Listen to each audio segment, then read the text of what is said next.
Lagers, Pilsners, India Pale Ales, double IPAs, Doppelbocks, Belgian Goldens. That's right, it's all here on another round of Brewsday Tuesday. Here's DreZ and Big Nate.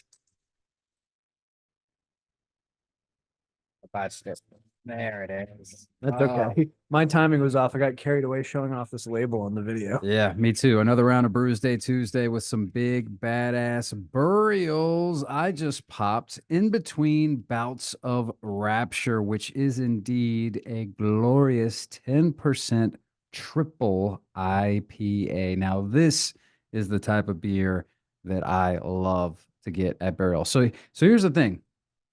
First thing I did when I walked in, I went to the coolers to see what they had to go because I didn't want to drink anything on tap that I was just going to maybe buy to go. I wanted to try stuff on tap that I couldn't get to go. So I quickly realized everything to go is all of their double IPAs, triple, hazies, all the stuff that I want. And then I look over and I think there was one IPA on tap that wasn't to go. So basically, when I was at burial, all I drank was 15% stouts that they didn't have to go, which I actually saw later that they probably did have to go. It just wasn't in a cooler. It was on a shelf, like actually like, not warm, but room temperature bottles. And I was like, oh, well, whatever. I've already drank all these. That's interesting because I know stouts aren't necessarily your favorite, of course, but it was all barrel aged or like dessert stouts. One of them was cinnamon. I can't even remember. Like just ridiculous stuff, dude. There was a coffee one that I skipped over because I was like, all right, well, I go for the other ones over that one. But yes, a triple IPA. This is the one I've been waiting for sure. I've got the Conjured from Fortuitous Abnormalities. It's the double IPA, and this might be one of my favorite labels I've ever seen. It's got this crazy eye surrounded by, it's just, I could just describe it as black goo, but they really played into the holographic portion of it as well. It's 8.2% ABV, and I'm very, very stoked on this one. I haven't even tried it yet. I'm trying to get a good photo, and I somehow zoomed in on it. I was trying to get it in focus, but it zoomed. I don't know. So if you're watching on Facebook Live or YouTube, maybe my video is working. I don't know why. It just keeps cutting in and out. But this is the type of beer. This is the look that you expect and love from Burial. Just like straight, you should not be able to see through it. You definitely cannot see through any of their IPAs usually. And that's a good thing. Oh my gosh.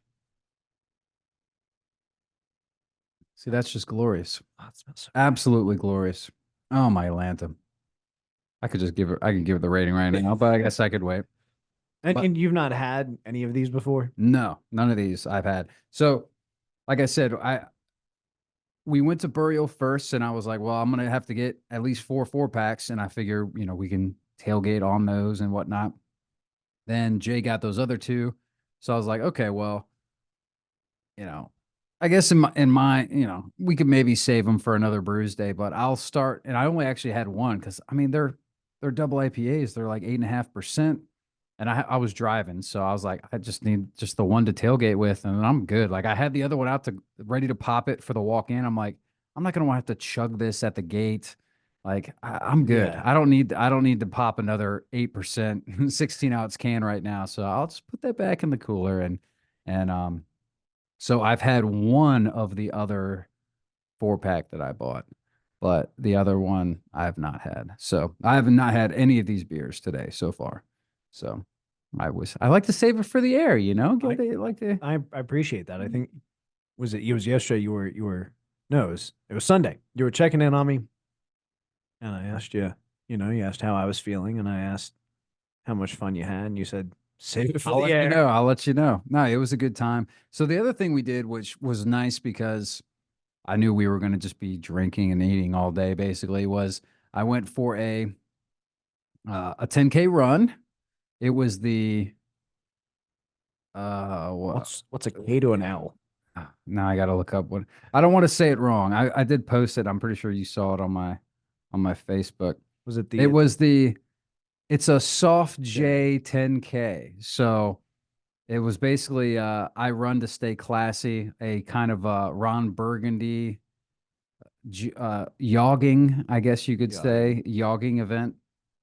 So I got this cool Ron Burgundy medal and everything. And because I knew I was doing this run, I did make sure that I had a nice 15 aged Glen Dronic waiting for me at the finish line. Nice. So I was sipping down the scotch because I love scotch, and it was just a nice little. It was a great run. It was on this Bowling Creek Trail out in Chapel Hill, North Carolina, which I had never been on before, but just a beautiful, beautiful little trail. Beerman Josh obviously saw your post about that because he recycled the "it's a soft J" joke like later that same day Oh, I didn't notice that. in a different post we were both on. So he's obviously watching you. He's a stalker. He's a stalker. That one. I bet he was watching all my untapping at That's burial, exactly and what it getting was. jealous. He's like, I hope he hits me up saying he's got a burial 4-pack for me, which I probably do, Josh. Actually, if you want to message me, I'm sure I'll still have I can give you a 4-pack variety. That's what you do. You do the little beer exchanges here and there when you go to good breweries such as Burial. So, but what was really cool about this Bowling Creek Trail was it was a park run. So we ran the park run and then I did an extra 3K because the park run is only 5K. It was a virtual 10K. So do you know about these virtual runs? They kind of came to prominence during the pandemic. I've got a Exactly. Facebook friend who's was doing them all the time. Yeah. So it became sort of popular during pandemic when people couldn't hold group races. So they're like, okay, we'll run virtually. We'll send you, the t-shirt and the medal. And basically, you just run it at your own time and you can post the results or whatever and you still get the medal and you're still part of it. But some of them actually turned it into somewhat of a business thing where they do these virtual runs and it's cool. You can support a charity and it's a way to just sort of do it on your own time and get some more runs in and races and medals and whatnot. So I was saving it for something cool when we were down in North Carolina. We were going to do the park run. I was like, this will be the time to do my yogging or soft J 10K or whatever it was. So we did the run and then we basically were like, well, we could almost do this entire trail. So then we walked the rest. And as we're going, I'm looking at all the cool, like they have this educational kind of like graffiti on all these water tank things. They would spray paint like pine and then they would spray paint like the pine needles or sycamore and a sycamore leaf. And it was basically they would put them and what plant they put on it was like what was near there. So you were kind of learning about nature Yeah. and trees. And it was like, oh, this is what uh, well, one of them certainly comes to mind. I didn't know that this was a tree, a sweet cum, Not know that was a SWEETCUM. did not know I that thought was it a was a tree either. joke, but yeah, that's one of the trees down there, and some maple and all those sort of deals. But then we also got to this overhang, and I was looking at this graffiti. I was like, man, this graffiti looks very similar to my buddy Jay. He's an artist. He does uh, Murals. murals. Murals. He does murals down Been there. in the I was South like, too this long. really does look sort of his style. And then sure enough, I saw him later that day and I asked, I was like, have you done anything on the Brolin creature? He's like, oh yeah, yeah. Is that like a snake that I did out there and a praying mantis and all this stuff? And apparently he was doing it as like a project and educational thing. He was like a art teacher down there and now he just works basically, on commission and just That's does awesome. murals here and there and businesses. There's actually a couple breweries down in Raleigh that he's done the insides for. He did the Mellow Mushroom that's down there as well. So really cool stuff. Follow him on Instagram.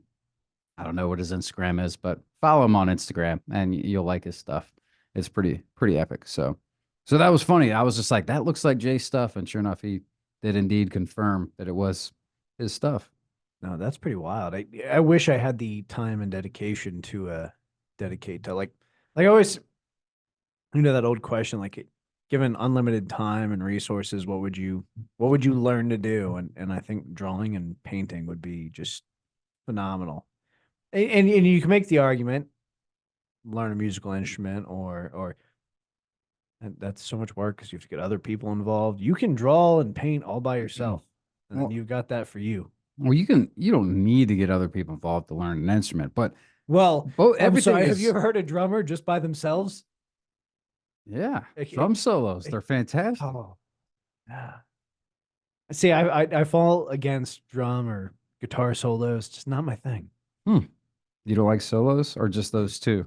I like the way Bass all solo? the pieces come together. I do. I will say I'm a big fan of a solid bass solo. Les Claypool, Victor Wooten, Cowbell Billy Sheehan. solos? Uh, Not so much. not Okay. so much.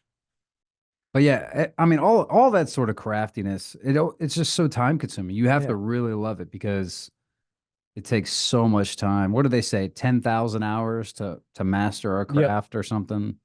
Who's got that kind Who's of got time? that kind of time? Not me.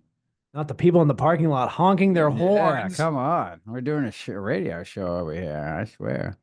Hmm. So what else? What else? Although I guess the obvious answer probably should have been learning to brew beer. That would be good. That's what I was thinking. I was like, what have I done 10,000 hours of? I don't know. Drinking beer? Maybe. Yeah. I don't know. I'm real passionate. I'm trying to master my craft. So That's the classic grass is always greener on the other side. ain't that the I've already truth? found my craft. Ain't that the truth? So one question did come up on the drive or on the trip, and I'm trying to remember how it even came up. I think it was because somehow we got circled back around to that what was that thing that went down to look at the Titanic that imploded? Oh my the What were they calling I that can't remember thing? what that was called. The submersible that was like Submersible, yeah. driven by a PlayStation And how they controller. spent like basically $500,000 to go and die. So it was like, so then we started thinking, because then there was another example, and I can't remember what it was, but it was like, all right, if you had $1,000,000 to come up with the best way to die, what would you do with that $1,000,000 to go out in just like an epic fashion? The way they died was pretty painless. I would imagine it was loaded, essentially instant. instantaneous. So I mean, if you're someone who fears pain, I think that would be the way to go. Is going to see something cool like that, or being jettisoned into space. All of a Yeah, that sudden, was the zero common thread. atmosphere. Everybody was saying going up into space could be cool. I've always thought, and I was pretty certain that when you drown, and it's one of those weird dark things that I know for some reason, when you drown, your body knows you're drowning, and all of like the positive hormones in your body, your endorphins, your serotonin, it's all released at once. And apparently, people who have almost drowned and like reached that point describe it as like being purely euphoric. Really? So I think I hadn't you don't heard even that. need to spend $1,000,000 for that, but that's apparently the way to go. Really? I always thought that drowning would be one of the worst. Once the panic subsides, And you just accept, yeah, then it's like peaceful and yeah, but that panic is not going to be fun. it's not gonna. Yeah, getting there is not gonna be fun. No, not at all. So Jay had said, and I can't remember who it was. He said that there was a king or something of some other country that was obviously just rich as hell. And what he did was in his will, he wrote that like the bulk of his money would go to the last woman who had sex with him. So basically, he was getting laid all the damn time because all right. these women Yeah, wanted to be inheriting that money. But then you got to worry about then you're going to be poisoned or something, I would think after. oh yeah. It sounds like a good idea in practice, But but there's trust a bit of issues. flaw in that plan for sure. But that's not bad. That's pretty clever. That's thinking with your head. However, Mm-hmm. not a lot of foresight. No. Maybe some foreplay. Mm-hmm. And that's the end of those jokes. Well, I mean, you can't say sweet come tree and No, it's just expect it not to happen. it's one of those deals. One of those deals. But long story short, it was a good, nice little trip going to the show and going to the brewery and going to see some friends and family and whatnot. It was a good time, man. Sorry you weren't there. Bummer. I'm devastated was probably the right word for Saturday morning. I'm now just it gets worse and worse. Well, sorry. But It actually thank you for bringing really back it beer. sucked. The show sucked. Everything You're, sucked. you're the only You didn't person to miss bring me much. some sort of consolation between this and the chicken noodle soup I had on Saturday. You want to know one of the saddest things, though? So this is probably going to be the first and only time I'll ever get to see Postal Service. Yeah, it's true. BB wouldn't allow me to even go look at the merch tent. She's like, "You do not need another T-shirt." Oh no. So I didn't even know. I'm sure there was probably a shirt there that would have been really cool, and I would have loved to have. No, I'm just kidding. I don't know. It would have been nice to maybe get a shirt. It was a good show. I would have liked to have the shirt to say I did that, went there and been there and did it, but apparently I got too many T-shirts, man. There's no such thing. They're practical. Yeah. That's the one thing. I mean, granted, my wife has a lot of shoes, so I can make that argument that, well, you've got too many damn shoes. All right, I'll leave you alone. The problem is she doesn't have anything. Yeah. So it's hard for me to pull that card. She does have, I bet she has more shoes than me, but they're so much smaller. My shoes Take up less space. in mass quantities is definitely more, but yeah. So didn't get a shirt, but I'm not too bothered about it. Yeah. I don't think I'll forget that one anytime soon. It was a good show. I mean, no, it was a really crappy show. You didn't miss anything. It was, it was no good. So All right. terrible. I'll keep Just that off terrible. my list for the future. Okay, well, let's go ahead and untap these beers. That's one thing that is, for sure was good. I don't even need to really delve into it. We've already explained how epic this beer is. It's everything you want, and then some. Obviously, this triple from Burial is a 5. I mean, this is the in between bouts of Rapture, just amazing if you can get your hands on it. Which, by the way, this is one of 4 cans that I have. So if you're really somebody that knows good beer and knows me, hit me up. I might help you out.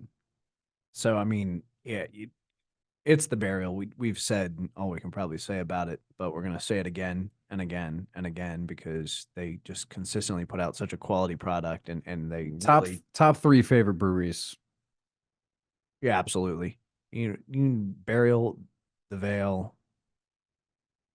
It's a tight race for me for 3. Well, the answer, I don't know. Actually, the no, answer trumps the Veil these days. I take it back. I've never been there, but what they're producing, Hoof-Hearted's number 1. Oh, Hoof-Hearted's good. Okay, top Hoof-Hearted's 5. 1. It's top 5. Burial's 2. Burial is And we'll do definitely in Veil top at 5. 3. I would say Burial's in my top 3, but there's a lot of good ones out But yeah, there. this is another 5. I mean, it's kind of what you expect with the Burial show. Mm-hmm. Thank you for bringing beer back. No, absolutely, man. Again, sorry you couldn't make it, but It's a little silver lining on there you the go. rain cloud. Just a little bit. Just a little bit. All right. That's going to do it for Brewsday. That's going to do it for me. We got our own JT up next. Like always, Just Tunes. Going to keep it rocking. And I will be back tomorrow. Until then, I'll see you.